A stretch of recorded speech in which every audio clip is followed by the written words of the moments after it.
Welcome to number 3 on the Bible study and Genesis. As I said, this study is more of an overview study, and then I want to pick out a few themes along the way rather than go into great detail. And then my intention on the Sunday is particularly to pick up the life of Joseph over the next coming weeks and maybe to talk about that section in a bit more detail there.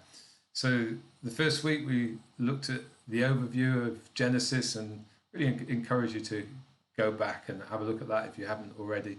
This week I want to pick up from the beginning of Genesis chapter 1, not particularly the creation story, but the end a little bit. But if you get a few moments, just take another read of the story of creation. Just an awesome story, how the hand of God is in absolutely everything in creation, right through to the creation of mankind. And then you look at it, you think, that's incredible, the way God put the earth together and put the animals, the plants, the sky, everything, the sea, the land. He made it perfect. And it's just an incredible story, well worth just reflecting on. And even reflecting on, one of my things I like to do sometimes is, what would creation have looked like without the fall?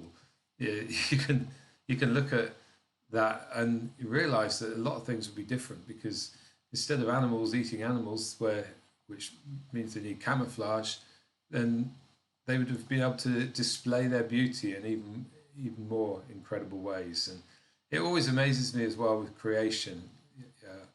I always take an interest in plants, but it's like the genetics of plants is so amazingly complicated that in the wild there may be blue, whatever plant it is, flowers, blue flowers, and then through plant breeding, suddenly we're able to have white, red, pink, all sorts of colours in our garden. Just, it's incredible to me that there's a richness that God hid in creation that He has allowed mankind to reveal, and it's part of our role is to be a blessing to the earth and be able to release the beauty of the earth, which definitely happens through some of the things, amazing plant breeders and animal breeders as well, and what they achieve. So anyway, that's a side thing. So looking at Genesis 1, I'm just going to read a little bit from the end of Genesis, which is really what happens after the creation of mankind. I shall pick up in Genesis 1:26, and I'm just going to tip over into Genesis 2. It says, "Then God said, 'Let us make man in our image, in our likeness, so that they may rule over the fish of the sea and the birds of the sky, over the livestock and all the wild animals, and over all the creatures that move along the ground.' So God created mankind in His own image. In the image of God He created them. Male and female He created them. God blessed them and said to them, 'Be fruitful and increase in number. Fill the earth and subdue it. Rule over the fish of the sea and the birds of the sky and over every living creature that moves on the ground.' Then God said, 'I give you every seed-bearing plant on the face of the whole earth, and every tree that has fruit with seed in it. They will be yours for food. To all the beasts of the earth and all the birds in the sky and all the creatures that move along the ground, everything that has breath, the breath of life in it, I give you every green plant for you.' And it was so. God saw all that He'd made, and it was very good. And there was evening and there was morning, and the 6th day. Thus the heavens and the earth were completed on all their vast array. By the 7th day God had finished His work, the work He'd been doing. So on the 7th day He rested from all His work. Then God blessed the 7th day and made it holy, because on it He rested from all the work of creating that He had done." Interestingly, if you remember the last study, the next verse said, "This is the account of the heavens and the earth." And that little phrase, "this is the account of," comes up again there. Even as I was reading that, I was just looking, going, wow, mankind wasn't just given any fruit or anything to eat. They were given the fruit with the seed in.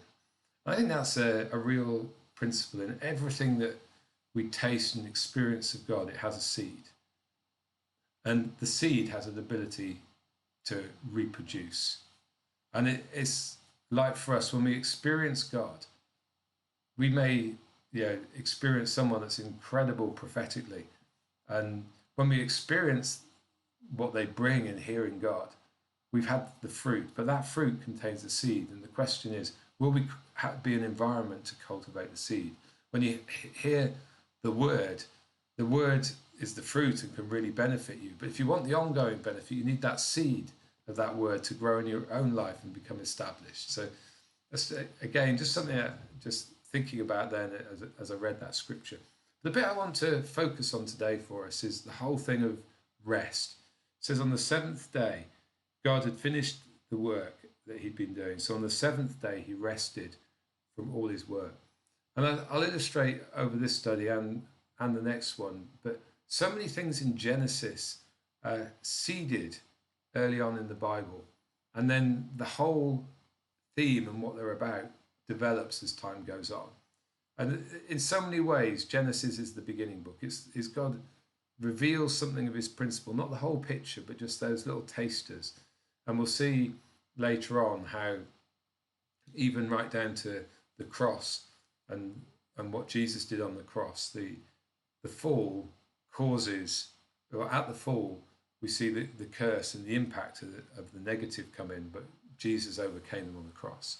So here you've got the whole theme of rest being introduced. And as you go through the Bible, oh, and by the way, about rest, it's notable that God rested after the creation of mankind. So mankind is given this instruction, and the instruction is to rule and to reign and everything else.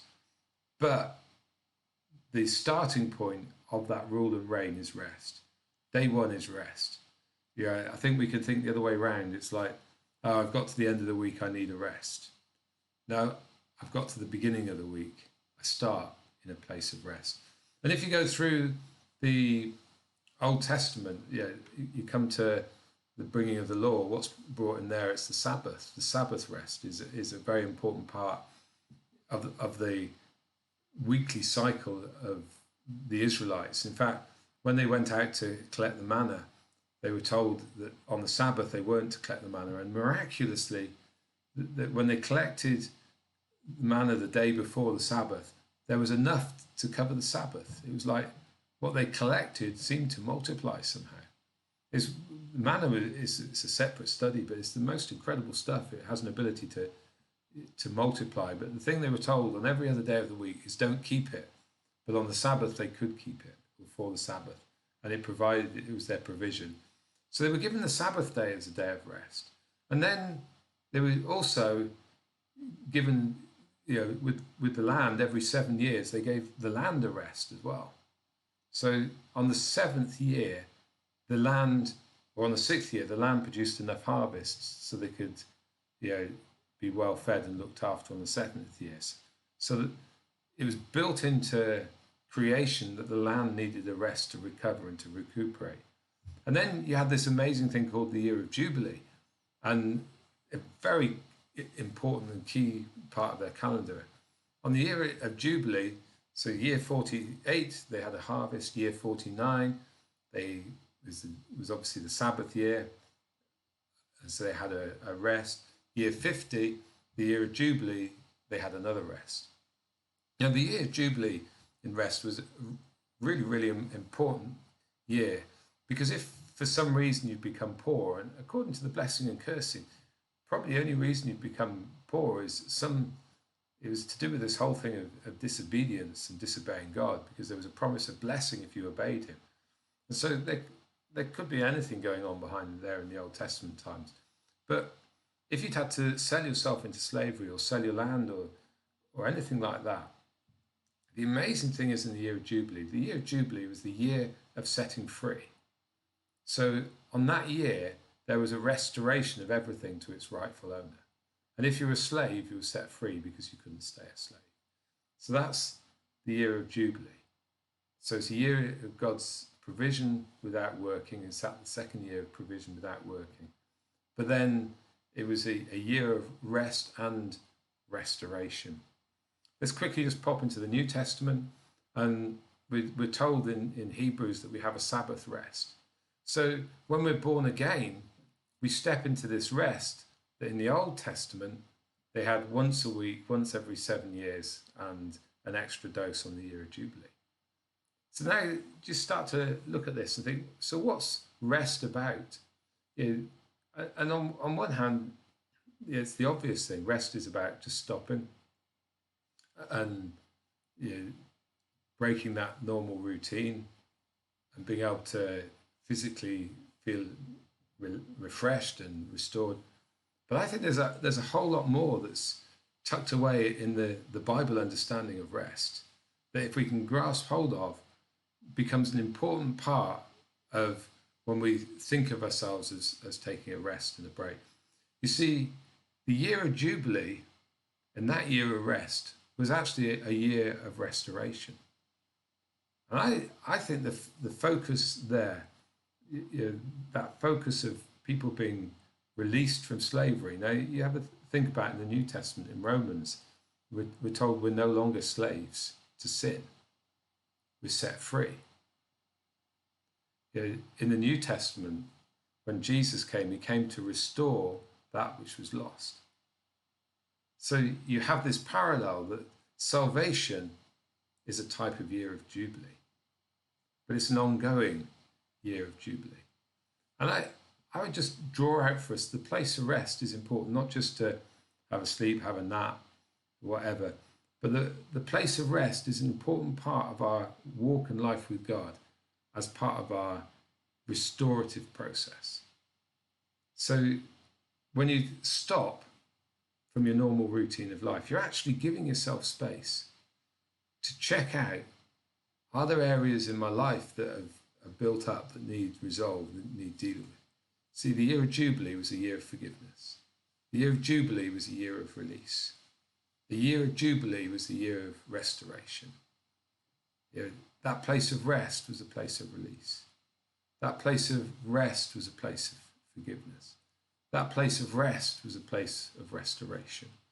And so when we rest, not only are we physically being restored, we're giving ourselves space to find spiritual restoration, to even find enough space to think through maybe areas that we need to be restored and built back with one another. It's about relationship.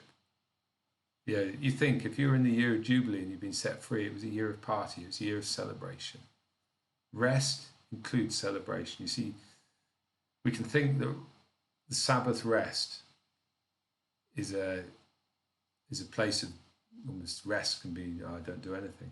No, rest is really this restorative place. So, you know, in the New Testament, there's a shift. We're called to live in a Sabbath rest.